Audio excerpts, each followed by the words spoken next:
ये झंडा आपने क्यों फहराया? मैं यहाँ का सरपंच हूँ। आप यहाँ के सरपंच हैं, लेकिन जहाँ तक मुझे पता है इस गांव के सरपंच तो महिला है। आपका नाम फुलवती है? मेरा नाम मोतीलाल है। अगर आपका नाम मोतीलाल है तो आपने झंडा क्यों फहराया? ये अधिकार किसने दिया आपको? तो पूछने वाला होता कौन है? एक तो रिपब्लिक डे चल रहा है और बिना परमिशन के स्कूल ग्राउंड में आ गए हो। हाँ, किसकी परमिशन ली? और ऊपर से सरपंच साहब से बदतमीजी कर रहे हो। तुम्हें डर नहीं लगता? शर्म नहीं आती है? जेल भिजवाऊं तुम्हें? आपने मुझे यहाँ इसलिए बुलाया कि कोई भी एरा गेरा नत्थु गेरा आके मुझसे सवाल करे, सरपंच से? नहीं सरपंच साहब, मैं इस गंवार को अभी बाहर निकलवाती हूँ। गार्ड गार्ड सर, वो क्या है ना, ये गांव के अनपढ़ गंवार ऐसे ही स्कूल में घुस आते हैं, इसीलिए तो मैं कब से आपसे कह रही हूँ कि गेट का बिल पास करवा दीजिए। थोड़ी कमाई आपकी हो जाएगी और थोड़ी मेरी। गेट का बिल पास हो गया, मैंने मंत्री जी से बात कर दी है। पहले इसको बाहर निकालिए। जी सर। वो अनपढ़ गंवार निकल यहाँ से। मैं चाहे अनपढ़ गंवार हूँ चाहे कोई भी हूँ, आप मुझे ये बताइए कि अगर ये सरपंच नहीं है तो इन्होंने झंडा क्यों फहराया? बस मुझे ये जानना है। तुझे गांव के सरपंच की ताकत पता है? सारे गांव का पावर मेरे पास होता है। मैं चाहे जो कुछ कर सकता हूँ। तेरे जैसों से मुझे पूछने की जरूरत नहीं है। मैं एक आम नागरिक के हैसियत से पूछ रहा हूँ कि आपको ये अधिकार किसने दिया? मुझे भी जानने का अधिकार है। आपको मुझे मेरे सवालों का जवाब देना पड़ेगा। ओ गंवार किसान, हमको ना तुझे सवाल जवाब देने की कोई जरूरत नहीं है, समझा तू? अरे तुम जैसे गंवार लोग ना यहाँ मेरे सामने खड़े होने के भी हकदार नहीं है। बस वो चल निकल यहाँ से। और वैसे भी किस अधिकार से सवाल पूछ रहा है तू? हाँ, किस अधिकार से? तेरा यहाँ कोई पढ़ता है? तू यहाँ पढ़ता है क्या? हाँ रामलाल, पता नहीं ये गार्ड कहाँ मर गया है। तुम इसे निकालो बाहर। हाँ मैम, मैं निकालता हूँ। चलिए जाइए, आप यहाँ से जाइए। आप सरकारी स्कूल के कार्यक्रम को बाधित कर रहे हैं, आप ऐसा नहीं कर सकते। मैं यहाँ से मेरे सवालों का जवाब लिए बिना नहीं जाऊंगा। आपको जो करना है कर लीजिए, मेरा हक है जानने का। अरे हाँ, होगा तुम्हारा हक, अधिकार। आना किसी दिन आराम से ऑफिस में अपना आधार कार्ड लेके सब बता देंगे तुम्हें। अभी तुम्हें पता है गणतंत्र दिवस का प्रोग्राम चल रहा है और तुम यहाँ आके इसमें रुकावट डाल रहे हो। तुम्हें पता है सरपंच जी आए हुए हैं और बड़े बड़े अफसर आने वाले हैं और कलेक्टर साहब भी आने वाले हैं। और अगर तुम चाहते हो ना कि मैं पुलिस को ना बुलाऊं तो जाओ यहाँ से। जिससे बुलाना है बुला लो, मैं यहाँ से कहीं नहीं जाऊंगा जब तक सरपंच मुझे मेरे सवालों का जवाब नहीं दे देते। अच्छा, तो तू सरपंच से जुबान लड़ाएगा, बेइज्जती करेगा तू? मैडम, बहुत बेइज्जती होगी मेरी। मैं अभी मंत्री जी से बात करके आपको सस्पेंड करवाता हूँ। आपने लगा क्या रखा है? इसलिए मुझे बुलाया है? Sir please sir. क्या सर लगा रखा है? सरपंच की मजाक बहुत हो गई। सर मेरी नौकरी चली जाएगी सर, प्लीज आप मुझे 2 मिनट दीजिए, मैं अभी इस जाहिल गंवार को यहाँ से निकलवाती हूँ। 1 मिनट सर। सर कोई गांव का गंवार है, किसान कहीं का। निकल यहाँ से किसान, निकल। मैम आप गलत समझ रही हैं, ये क्या बोल रही हैं आप? चुप। तो हिंदी टीचर है ना, जाकर वहां खड़ी हो जा। तुझे पता भी है यहाँ पर कैसे काम चलता है?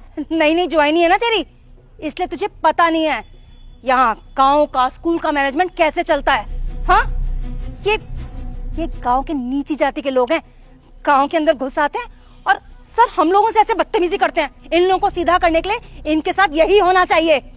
पर मैम एक बार मेरी बात सुनने की कोशिश तो करिए कि मैं बोलना क्या चाहती हूँ। आजकल के बच्चे 2 अक्षर क्या पढ़ लेते हैं, नौकरी लग जाते हैं, बहुत बड़ा समझने लगते हैं अपने आप को। तुझे सरपंच की हैसियत का पता नहीं है। इस लुंगी वाले को तो मैं सबक सिखाता हूँ। अभी एसपी से बात करता हूँ मैं। आप दोनों जिनके साथ बदतमीजी कर रहे हैं ना, आपको पता भी है वो कौन है? कौन है? गाँव का किसान ही होगा, कोई IAS थोड़ी ना होगा। हाँ, कोई बड़ी तोप नहीं होगा और सरपंच से बड़ी तो कोई तोप हो ही नहीं सकता। ये मिस्टर आनंद मंडल है, IAS ऑफिसर। क्या?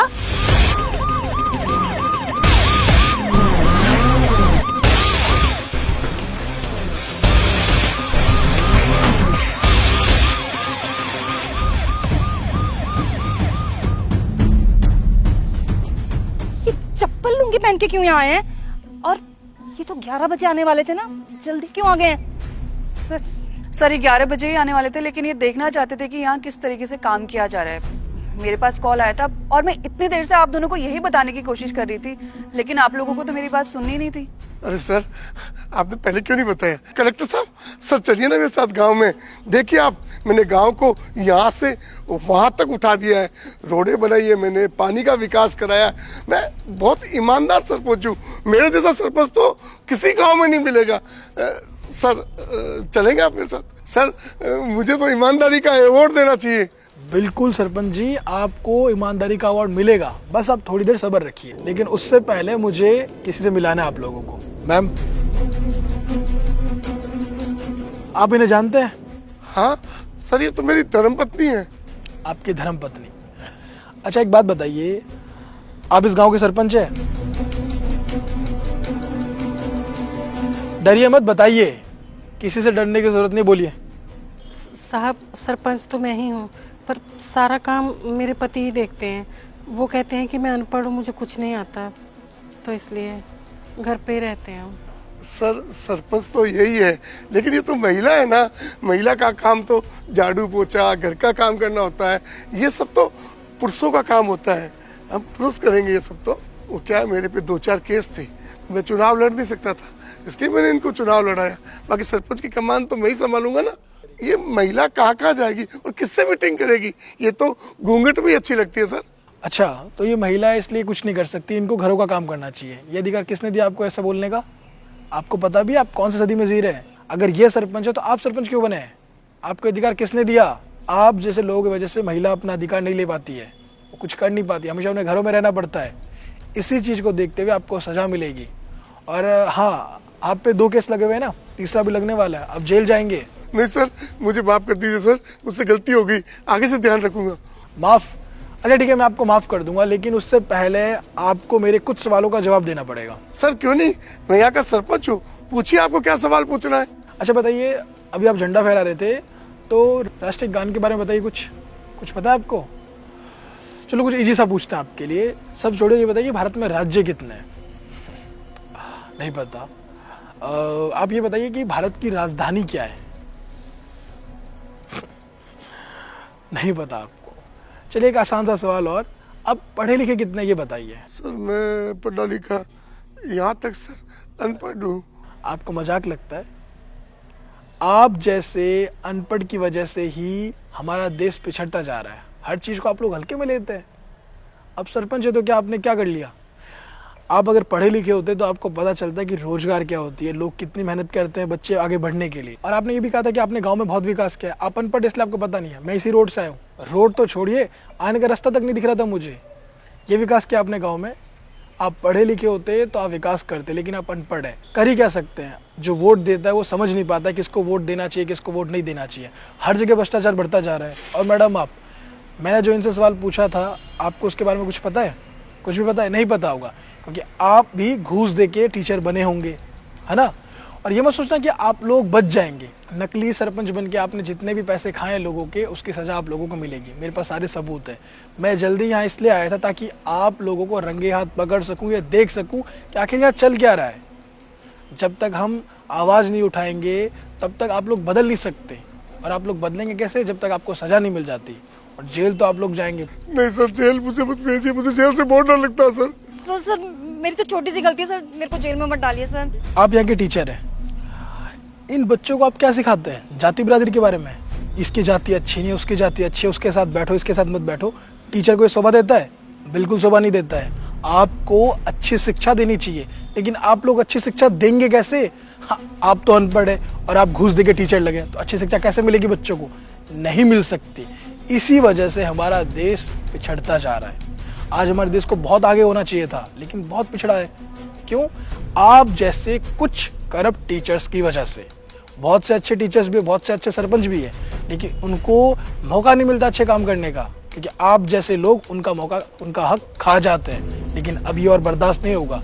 जब तक आपको सजा नहीं मिलेगी, आप लोग सालों तक जेल में नहीं रहेंगे, तब तक ये सिस्टम सुधर नहीं सकता। देर लगेगा, लेकिन ये सिस्टम सुधरेगा। चलिए जाइए। लो, पुलिस भी आ गई आपको लेने के लिए। और आप लोगों को फेमस होने का बड़ा शौक है ना, और आप लोगों के इंटरव्यू के लिए मीडिया आ चुकी है। जल्दी से इंटरव्यू दे दीजिए कि आप लोगों ने क्या क्या किया है। लाखों करोड़ों रुपए आप लोगों ने खाए ना, जल्दी से भर देना, वरना तो कोई नहीं बचा सकता आप लोगों को। चलिए जाइए, करप्शन में पूरी तरीके से डूब चुके हैं आप लोग। चलिए जाइए। सर माफ कर दीजिए सर, प्लीज। सर मेरी कोई गलती नहीं सर, मुझे माफ कर दीजिए सर। हाँ सर, हमको माफ कर दो, गलती होगी, अब नहीं होगी। चाहिए, गेट आउट।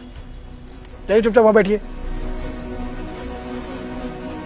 बच्चों, आप अभी स्टूडेंट है, पढ़ाई करते हैं, लेकिन अब फ्यूचर में आप लोग भी नौकरी करेंगे, तो आप हमेशा एक बात ध्यान रखना, कभी भी किसी भी करप्ट लोगों का साथ मत देना। हमेशा ईमानदार रहना। अगर आप लोग ईमानदार रहेंगे तभी हमारा देश आगे बढ़ पाएगा। समझे? तो इसलिए ईमानदार रहिए, मन लगा के पढ़ाई कीजिए। जय हिंद।